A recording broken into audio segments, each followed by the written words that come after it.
Bienvenidos, bienvenidas a esta nueva cápsula sonora.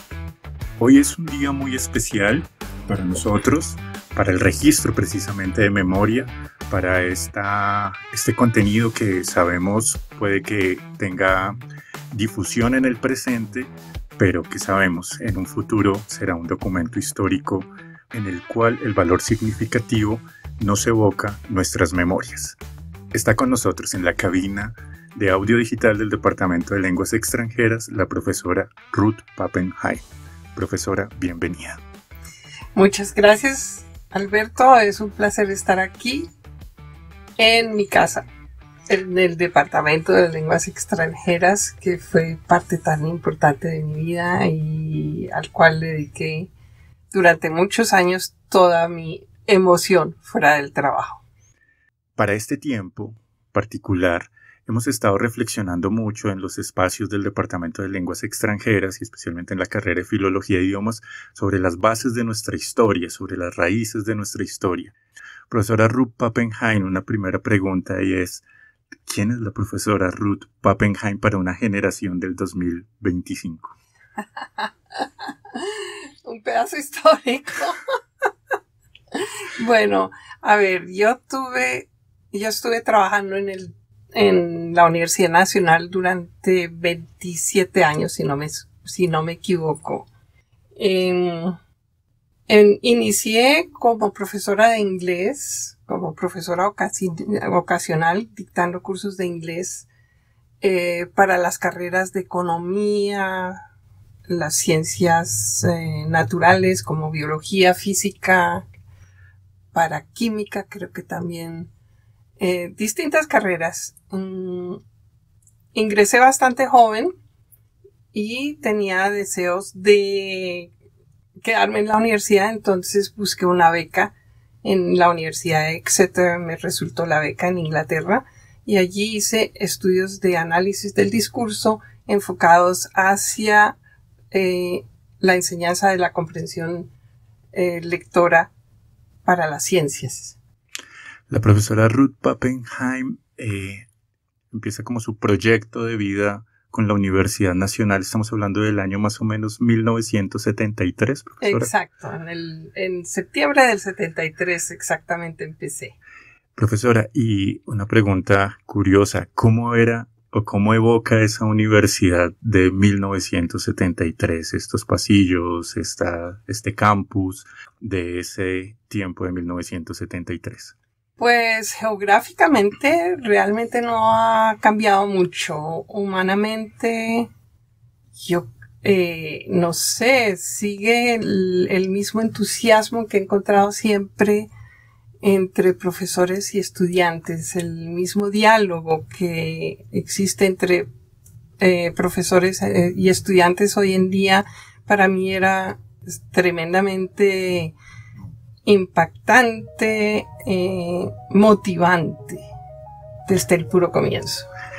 Profesora Ruth, y teniendo en cuenta esa conexión, o sea, este ejercicio tan importante que estamos haciendo, que es unir el presente y evocar el pasado, ¿cómo es su percepción, especialmente con la filología y los idiomas y la evolución también de la lingüística desde su perspectiva y experiencia como docente de la carrera?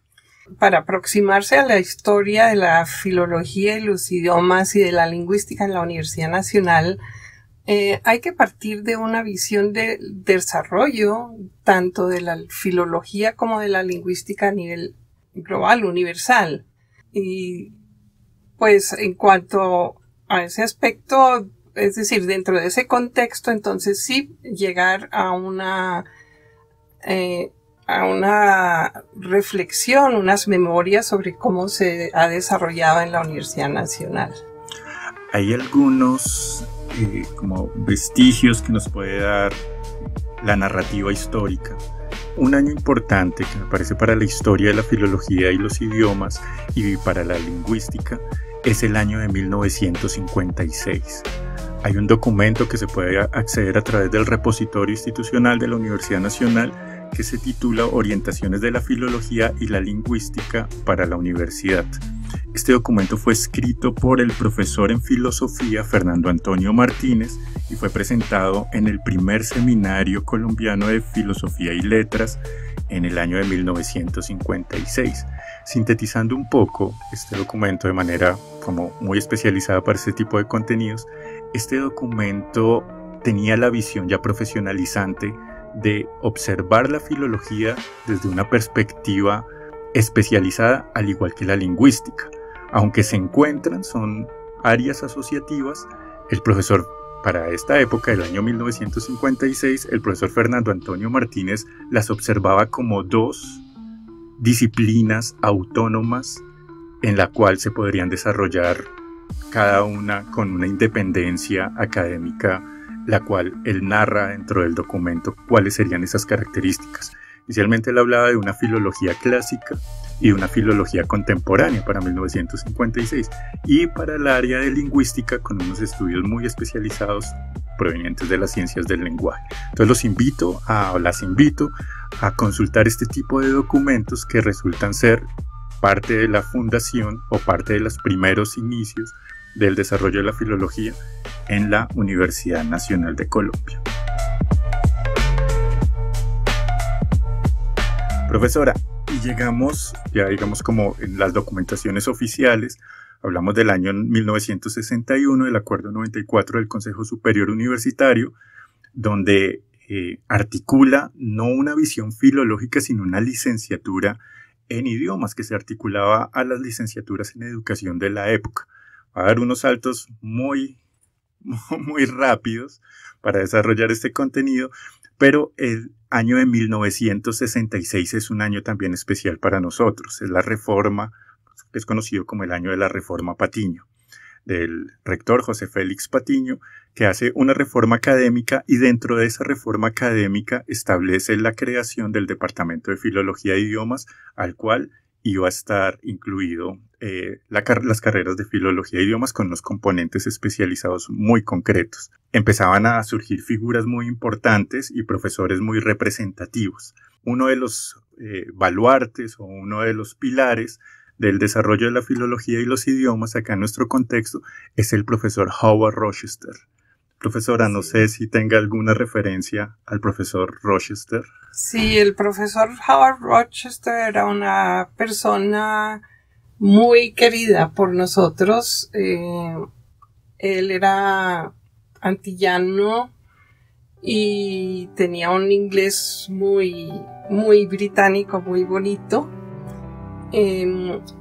Era muy caballero y decente, y era, pues, yo lo conocí realmente poco. Él ya estaba por pensionarse cuando yo entré, pero sé que fue una persona muy dedicada a la literatura y por ese lado hizo desarrollos importantes para la filología. Entonces, volviendo a tu explicación anterior de la diferencia y la relación entre filología y lingüística, vemos que con las lenguas tenemos un campo de acción muy hermoso, muy amplio, que va de la cultura, del arte hacia la ciencia. Y la filosofía va más por la parte de literatura, de historia de la lengua, aunque ahí también se pisan los talones con la lingüística. El análisis literario también se puede enfocar desde la lingüística. Es decir, el profesor Rochester fue clave para el desarrollo, digamos, de una profesionalización de la filología en el país. Es importante pues mencionarle esa manera como de visualización de recursos bibliográficos, que el libro Escritores Británicos, publicado por el profesor Howard Rochester, se encuentra en la biblioteca. En ese libro es posible observar lo que nos expone la profesora Pappenheim, y es su vínculo y su relación con las literaturas principalmente británicas. Los análisis literarios, que los hace por periodos, son de una riqueza maravillosa, especialmente para el discurso literario. Analiza la obra de Shakespeare, la obra de John Milton, También encontramos análisis también de escritores ya como del siglo XVIII, XIX, escritores del siglo XX también toma, George Orwell, toma también un análisis a Dylan Thomas, los cuales resultan de una riqueza muy interesante y de una visión muy especializada de la literatura, y no solo de una visión especializada, sino de una reflexión profunda que integra la intertextualidad, la historia, las características de escritura, la lingüística, con el recurso literario. En este recorrido precisamente de docentes, profesores que han sido como del ejercicio fundamental, que reconocemos, que identificamos, sé que es una visión, podríamos también hablar de otros docentes, pero son los que se evocan en este ejercicio de memoria. Y hay otro docente que también aparece como uno de los pilares fundamentales, y es el profesor Carlos Patiño Rosselli. Profesora Ruth Pappenheim, ¿qué nos podría decir del profesor Carlos Patiño Rosselli? Primero que todo, que lo quería muchísimo. El profesor Carlos Patiño Rosselli era una persona extremadamente estudiosa, muy exacto en sus estudios, y me parece que es una persona clave en el desarrollo de la lingüística, o más que de la lingüística, ese paso de la filología, sin abandonar la filología, girar la mirada hacia la lingüística. Sobre todo el profesor Patiño fue muy importante en el desarrollo de la etnolingüística en la Universidad Nacional. Fue uno de los pioneros, junto con un equipo muy valioso de estudio de lenguas indígenas, y de ahí pues ese paso nuevamente de la filología, donde él empezó estudios filológicos con muchos trabajos en la traducción también, manejaba perfectamente el francés, entre otras, y en sus últimos años, donde yo más trabajé con él, fue en este campo de la lingüística. Fue quien realmente fue una persona pionera, un oriente en la generación del departamento, en la creación del departamento de lingüística en el 84 y el proceso para llegar a esa creación. Hay un referente que nos parece maravilloso y desde lo personal le tengo como un cariño muy particular a la revista Eco como un referente de divulgación cultural, especialmente en los años 60 hasta el año 84, que tuvo tiempo de publicación. Precisamente en esas revistas uno haciendo la búsqueda, no solamente por sus características multidisciplinares, porque podemos encontrar artículos en literatura, artículos de ciencia, artículos de estudios del lenguaje, artículos relacionados con críticas literarias, sociales, políticas, con la visión de Occidente, que era una de las revistas que se publicaban a través de la librería de Carl Buchholz. Fue también otro referente histórico en el desarrollo de la divulgación cultural en Bogotá. Encontraba algunas traducciones del profesor Carlos Patiño Rosselli, principalmente del área traducciones al español de autores alemanes. Pero lo que me sorprendió bastante fue también haber accedido al artículo, a la revista número 162 de 1974, donde la profesora Ruth Pappenheim también presenta una traducción, en este caso del profesor soviético Michel Bolensky, Coexistencia, astucia o necesidad. Profesora, ¿qué representa la revista Eco para usted? Representa un canal de comunicación entre Colombia y el mundo, con distintas visiones. Y el artículo que yo traduje hace muchísimos años es un artículo de una visión rusa sobre, en una época clave que era creo que en el 73, sí, donde se llevaba a cabo la Guerra Fría, la gran polémica entre llamémosla democracia de Occidente y el comunismo y el socialismo en el oriente de Europa y en Asia, en China especialmente. El artículo, es decir, da una visión como realista o de pronto pesimista, más diría yo realista, de la imposibilidad de una coexistencia pacífica. Esa función tan importante de esta revista de dar a conocer muchos desarrollos universales. Y de aquí quisiera volver a mencionar la importancia de ver la evolución de la filología, de la lingüística y de la presencia de los distintos idiomas dentro de un panorama universal. Perfecto, entonces hay una invitación directa a consultar la revista ECO. Precisamente creo que es una de esas joyas para los que les gusta este tema de la arqueología en revistas, de consultar recepciones internacionales en nuestro contexto local, de observar también la llegada de mucho pensamiento de Occidente, intelectuales, filósofos, literatos, lingüistas. Entonces es una revista que tiene un ejercicio fundamental dentro del desarrollo de la filología y los idiomas en el contexto de Bogotá.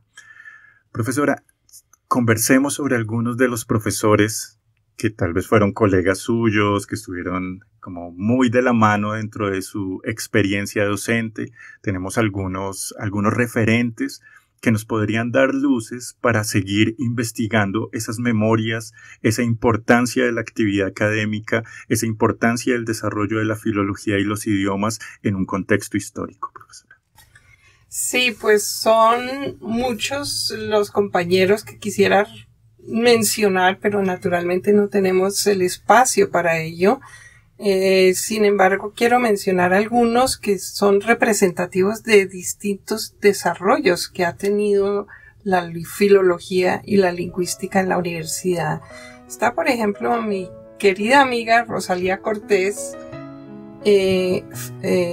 dedicada a la francofonía, que empezó naturalmente enseñando francés, pero dentro de su desarrollo profesional en la universidad después se dedicó mucho a la francofonía de las Antillas. Es un trabajo realmente representativo de otros intereses que han surgido tanto en filología como en lingüística, como es la relación entre las lenguas estándar, digamos, históricamente de los países colonizadores y los desarrollos de estas lenguas en América. Hay un referente que me acerca mucho a la profesora Rosalía Cortés y es su gran interés por la obra del gran poeta Aimé Césaire. Pienso que tuvo la fortuna ella de conocerlo, de entrevistarlo, de divulgar parte de su obra, de traducirlo. Creo que es uno de los referentes grandes para conocer ese gran poeta. André Breton lo denominaba como el gran poeta del siglo XX, el gran poeta vanguardista, y muy representante precisamente de eso que nos menciona la profesora, de esas actividades no solamente de identificación del colonialismo lingüístico, en este caso de las negritudes, no solamente de las Antillas, sino también de los modelos desarrollados en el francés africano. Entonces, la profesora Rosalía, sin duda, un gran referente para este tipo de visiones francófonas. Sí, de un trabajo importantísimo de darle visibilidad, darle voz a unos desarrollos culturales en América que de otra forma no se escuchan, no se tienen presentes. Igualmente la profesora Norma Chavarro junto con Margarita Ruiz, ambas dedicadas al inglés, entre sus diversos desarrollos académicos hicieron un trabajo muy importante en la isla de San Andrés, haciendo una investigación sobre el creol de San Andrés. Una maravilla. Me evoca el nombre de la profesora Norma Chavarro, especialmente por un documento al cual tuve acceso y me considero muy afortunado haber tenido esa información a la mano, que es el desarrollo de los trabajos de grado Hay una forma también muy concreta de observar perfiles, intereses académicos, especialmente en el desarrollo del trabajo de grado en la carrera de Filología de Idiomas desde el año 1965 aproximadamente toma ella como punto de referente hasta 1999. Es decir, es un recorrido histórico maravilloso en la cual acceder a ese tipo de documentos nos permite ver los perfiles y las visiones de interés académico de una comunidad estudiantil que se interesaba bastante por temas filológicos muy puntuales, principalmente en el desarrollo de la lingüística y en el desarrollo de las literaturas, en los análisis literarios. Era como parte como muy fundamental, o se puede observar en los datos que ella presenta, muy recurrentes en el desarrollo académico de estas líneas especializadas de la filología. Sí, hablando de recorrido histórico, no podemos dejar de mencionar a Gabriele Petersen de Piñeros, también una gran amiga mía, con la cual trabajamos mucho en lenguas indígenas, en lingüística, en el departamento de lingüística. Gabriele fue también una persona pionera, tanto en el campo del alemán, ella era alemana, como en el campo de la lingüística. En cuanto al alemán, ella fue clave para el desarrollo de la carrera de alemán en la Universidad Nacional. En cuanto a etnolingüística, ella también fue una persona pionera que trabajó mucho con nuestro querido compañero Eudosio Becerra, quien inició trabajos como informante de Gabriele sobre su lengua huitoto. De ahí surgió un gran desarrollo de la lengua huitoto, igual que de otros aspectos de la etnolingüística. Gabriela y Eudosio escribieron un libro, un texto de enseñanza de la lengua huitoto, que espero que se renueve. Hay muchos otros estudios sobre la lengua huitoto y aunque, bueno, estamos aquí en Filología de Idiomas, pero yo espero que se renueve este muy importante. No, claro, y además que es transversal en el sentido también de las ciencias del lenguaje. O sea, digamos, cuando conversamos sobre una visión amplificada, una visión universalista, una visión que la filología en lo personal tiene un punto que me parece maravilloso y es su alto nivel asociativo. Es cómo podemos tomar las culturas, los comportamientos sociales a través de los lenguajes, de las diversidades de lenguajes, y podemos hacer investigación a través de ello. Entonces, creo que es muy incluyente en ese sentido la palabra filología.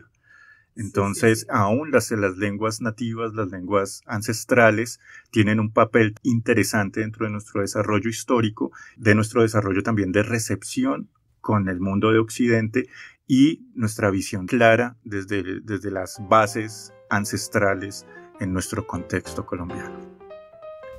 Hay otros profesores, otras profesoras que también creo que tienen un pilar fundamental, no solo desde la narrativa histórica, sino también desde los lazos emotivos con la profesora Pappenheim, y es Gerda Westendorf Restrepo.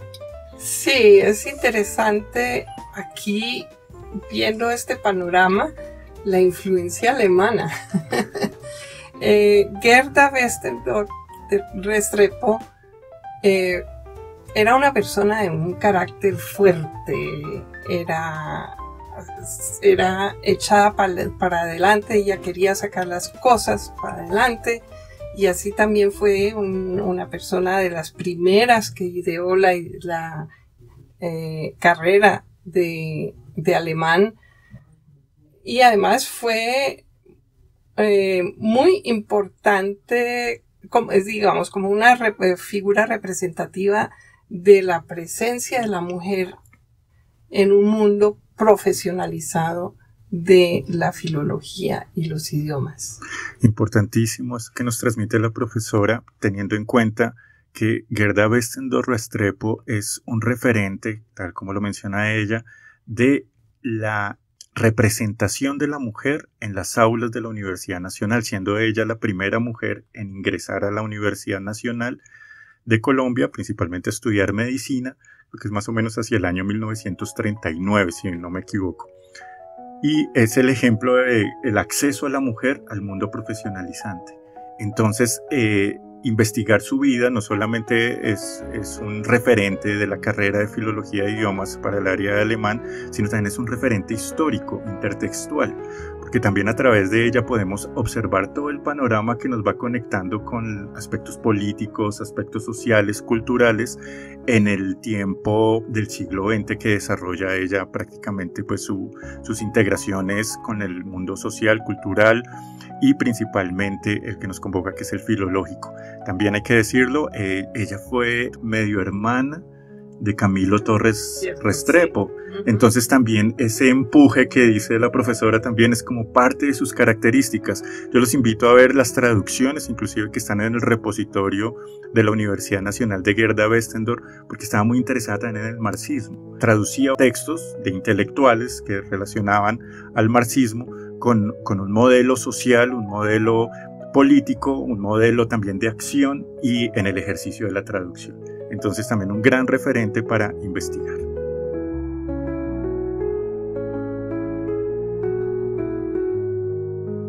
Hay otros profesores, profesoras que yo sé que son bastantes, pero la invitación, este es el abrebocas para una invitación profunda a investigar nuestras memorias a través de los docentes, porque a través de estos recorridos históricos podemos identificar perfiles, podemos identificar formas en la que se han integrado los planes curriculares a los procesos formativos de los estudiantes, formas en las que las asociaciones de los intereses académicos de los docentes convergen con un diálogo directo con la sociedad y con la cultura de la época que se estaba viviendo en el contexto del país.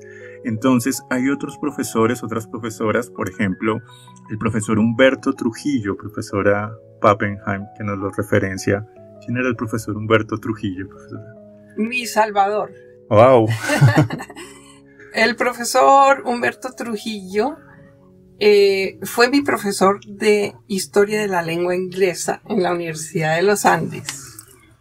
Me enteré que estaban buscando profesores de inglés.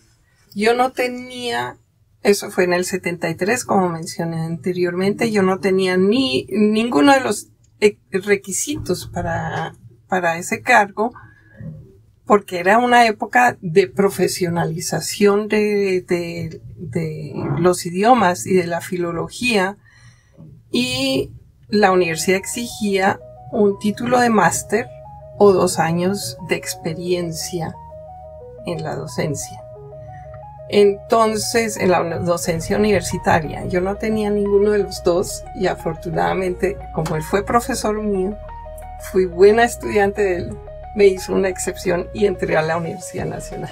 Una maravilla, o sea, bueno, es un referente bastante importante también con unos lazos significativos emotivos, claro, que evocan precisamente esta memoria. Pero no solamente son los lazos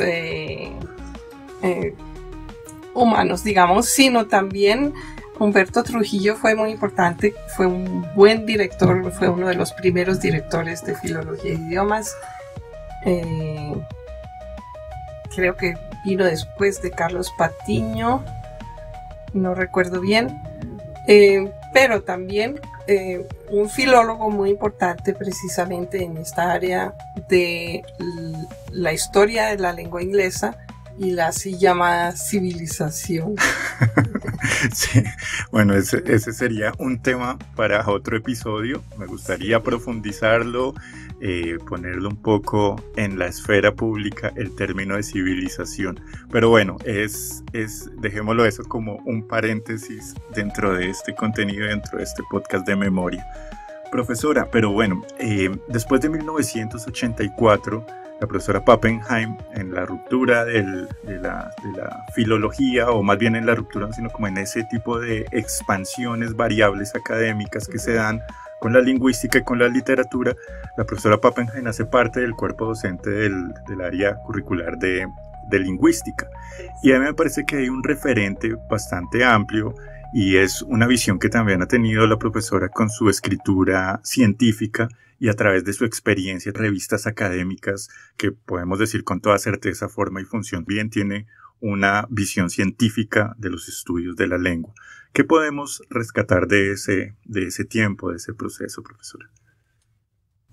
Fue un tiempo y un proceso muy importante en el desarrollo de la lingüística en la Universidad Nacional.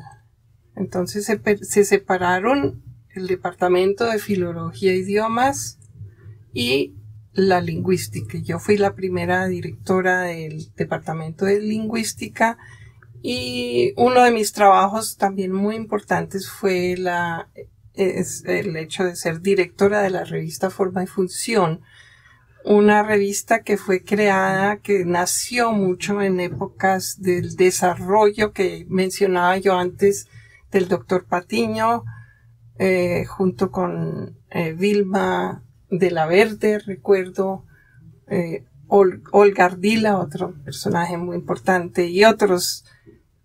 Como decíamos antes, pues no podemos mencionar a todos los profesores, los docentes que han cumplido una misión importante dentro de la universidad. Esta revista ha sido vanguardia en el desarrollo de la lingüística, darle voz a los avances investigativos de la lingüística en la universidad en sus distintos campos, desde la etnolingüística hacia la traducción, hacia el análisis literario, hacia estudios sociolingüísticos, análisis del discurso, en fin, todos los posibles campos que pueda abarcar la lingüística. De verdad, muchas gracias por ese recorrido histórico de introducción que nos da, porque para nosotros desde la carrera de Filología de Idiomas y para algunos grupos semilleros de investigación, sé que este tipo de experiencias y este tipo de narrativas se vuelven muy significativas porque dan una visión o una orientación para empezar a generar la actividad, primero de crear un corpus investigativo y dos, de empezar a asociar este tipo de contenidos, este tipo de experiencias docentes, este tipo de experiencias formativas con los contextos también sociales, culturales y filológicos que se pueden empezar a escudriñar a través de los relatos de memoria. Sin embargo, hay algo también que es muy importante y esperamos que tenga una relevancia esta parte también de este contenido, porque una vez tenemos toda esta información, una vez logramos como el desarrollo de todos estos contenidos, tenemos la necesidad o tenemos el objetivo de escribir y de escribir de forma académica. Hay que decirlo, la profesora Ruth Pappenheim el año pasado acaba de publicar un gran libro en el cual precisamente esas son sus inquietudes de base, la estilística, la escritura científica, reflexiones relacionadas hacia cómo divulgamos o cómo escribimos y cómo enviamos los mensajes relacionados con los procesos de divulgación académica escrita. Profesora, hablemos de su libro, hablemos de su publicación. Muchas gracias por darme esta oportunidad. Mi libro se llama Scientific Writing.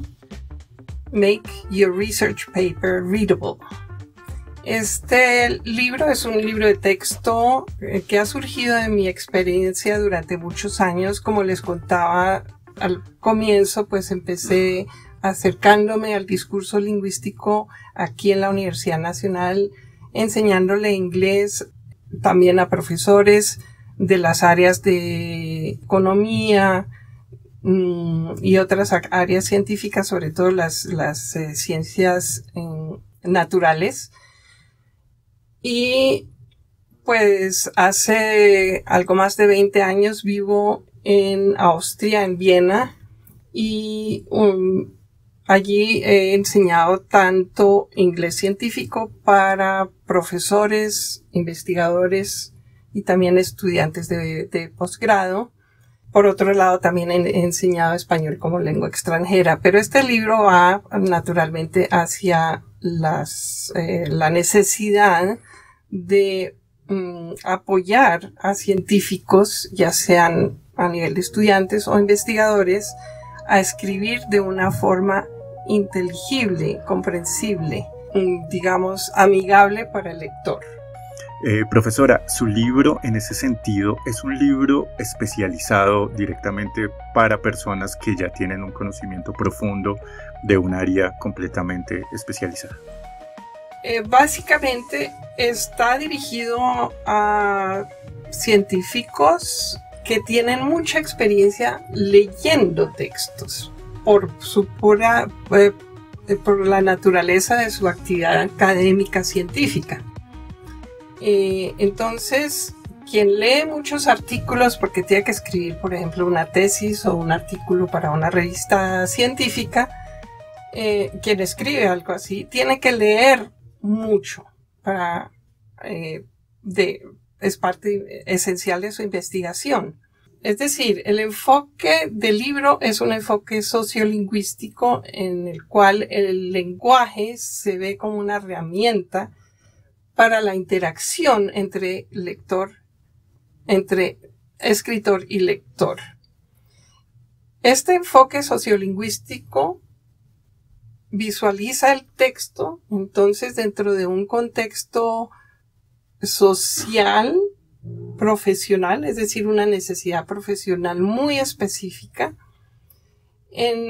teniendo en cuenta que el lector del libro que yo escribo, o del texto, al artículo, tesis, lo que sea, no es un ignorante en las ciencias, sino es alguien que tiene la lógica de las ciencias, sabe cómo seguir un hilo argumentativo dentro del proceso de investigación, como tiene un conocimiento previo como científico que es compartido tanto por los dos interlocutores, por quien escribe y por quien lee. En ese sentido, profesora, ¿cómo usted integra elementos de la pragmática sociolingüística en el análisis del discurso científico? ¿Cuál es la ventaja de este enfoque frente a los manuales tradicionales de estilo? Creo que el aporte de mi libro está en coger de la mano, es decir, que van mano a mano argumentación científica y estilo científico. Entonces, el enfoque pragmático está basado en lo que en lingüística llamamos actos de habla y también en el desarrollo de la gramática textual es decir, donde ya no el campo de la gramática no es solamente una oración, sino el desarrollo de un texto. Estas dos bases teóricas las trato de aplicar en una forma sencilla, es decir, sin meter mucho bagaje lingüístico y mucha terminología lingüística, sí dentro de un nivel alto, pero no súper especializado, de tal forma que el lector pueda entender las explicaciones simplemente dentro de este contexto pragmático donde hay distintos niveles de significado. Es decir, la pragmática en este caso es partir de un concepto del escrito lingüístico como una herramienta de comunicación dentro de una comunidad global.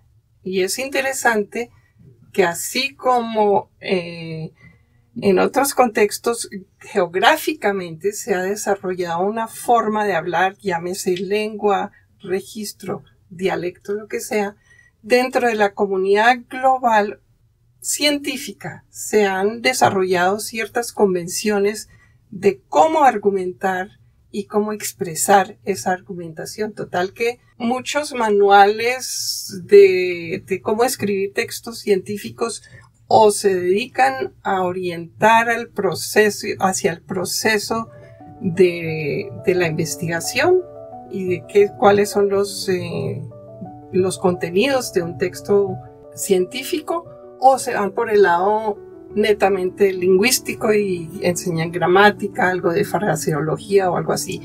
Lo que yo hago es combinar las dos cosas.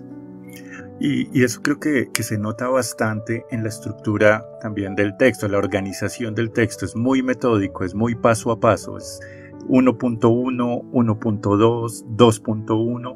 Entonces tiene una estructura demasiado metódica que permite precisamente una reflexión y una integración bastante profunda con el saber transmitir precisamente las ideas de base de los contextos científicos dentro de la escritura. Entonces, lo cual me parece una maravilla, precisamente en un tiempo en el que la estructura profunda, la reflexión profunda, se va delegando cada vez más a otros espacios digitales, tecnológicos, pero creo que la riqueza de esa estructura precisamente teórica, de esa estructura teórico-práctica, permite al lector, a la lectora que accede al libro, encontrar referencias muy concretas, con modelos muy concretos, para desarrollar estructuras académicas legibles a un público especializado. Creo que, no sé si es parte, porque me gustaría hablar un poco sobre precisamente esa estructura metódica que utiliza la profesora, ese paso a paso. O sea, es muy pedagógico, es muy, en ese sentido, motivante, porque no nos carga de una teoría muy gruesa, llamémoslo así, de lectura, sino es muy metódico, práctico en el sentido de ejercicio, aplicación. Sí, a ver, el libro parte de una introducción donde se da una idea global de este enfoque pragmático, presentando 3 niveles de significado. El nivel, digamos, netamente semántico del léxico, luego del contexto de una palabra dentro de un texto, es decir, su función dentro de un contexto de párrafo, de sección, que está muy relacionado con lo que es el diseño de una investigación y la estructura de un texto científico que parte de un abstract, sigue con una introducción, sigue con la presentación de una metodología para llegar a resolver una pregunta investigativa y finalmente la discusión, dando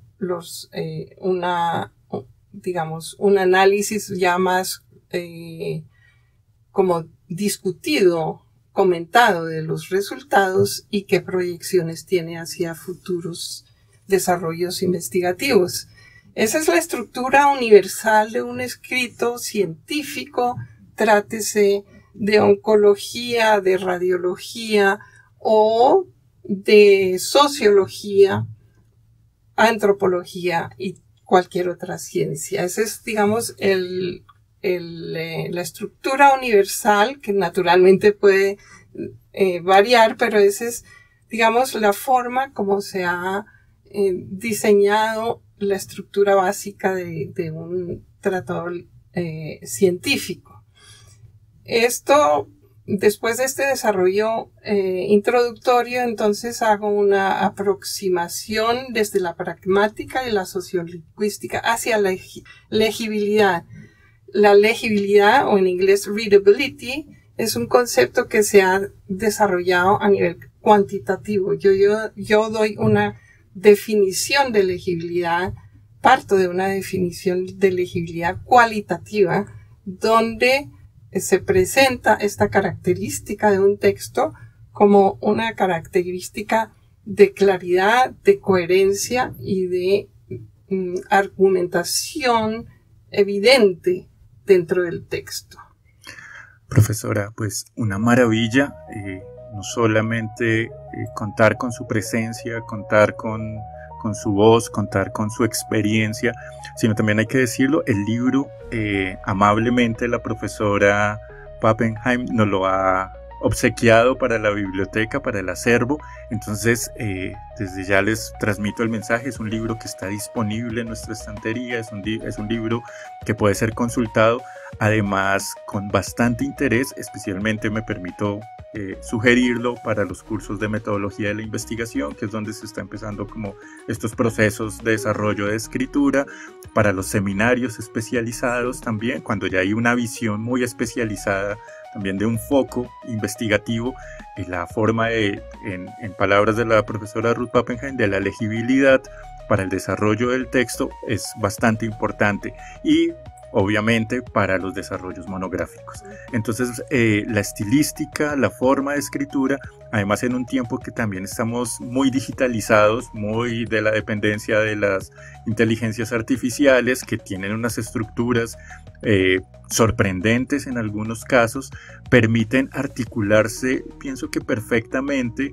entre la comprensión del hacer en el ejercicio formativo individual y el desarrollo a través de herramientas generativas de inteligencia artificial. Pienso que no sería una forma como de sesgar, sino decir esto es mejor, esto no debe funcionar, sino de integrar. Sí. ¿Y cómo lo ve la profesora precisamente en este tiempo como de visiones digitales? Sí, quisiera agregar dos aspectos. Siendo consciente que la digitalización es muy importante hoy en día, que muchos estudiantes leen en pantalla más que el libro impreso. El libro se consigue, claro, en su forma impresa, como lo tiene la biblioteca. Es un gran gusto. Y aquí estará, sí. Pero también se consigue como libro electrónico.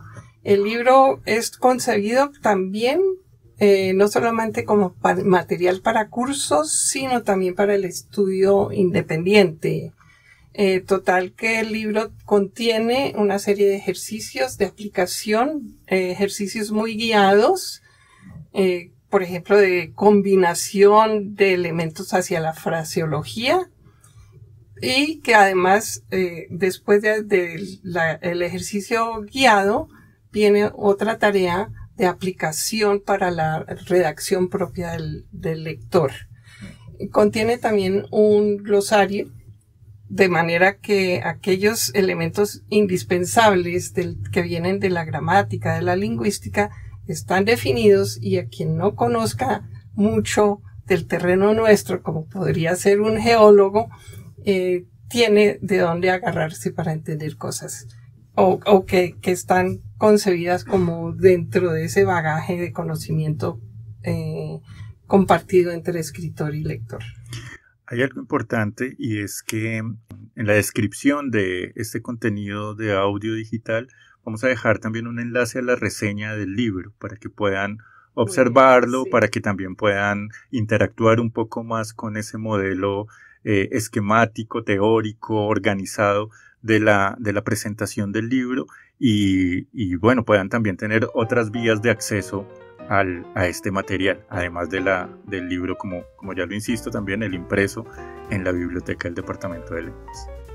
Profesora Ruth Pappenheim, ha sido de verdad un tiempo muy agradable, un valor significativo que le damos a este contenido, tal vez para este presente 2025, pero sé que nuestro tiempo sigue avanzando, y muchas veces los registros de memoria, los registros se van a veces diluyendo un poco con el paso del tiempo, pero transmito esa idea, estamos en esas inquietudes, estamos en la inquietud de rescatar las memorias, de identificar y reconocer también el valor docente, de la actividad docente, que es tan importante en los espacios de filología e idiomas. Entonces, un gusto haberla tenido en la cabina de audio digital del Departamento de Lenguas Extranjeras.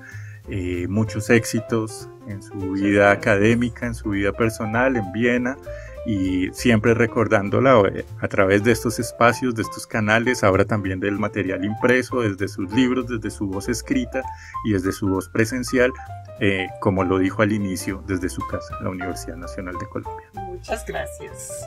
Y espero que el libro, aunque está dirigido hacia la escritura en inglés, con sus principios de legibilidad y de la pragmática aplicada a la escritura académica y científica, sirva también como referente a el desarrollo histórico que estás dirigiendo aquí en el departamento. Bueno, un gusto haber estado con la profesora Ruth Pappenheim, y un gusto que nos hayan escuchado en este contenido. Nos seguimos escuchando en la divulgación académica que se desarrolla desde la biblioteca del Departamento de Lenguas Extranjeras. Hasta una próxima.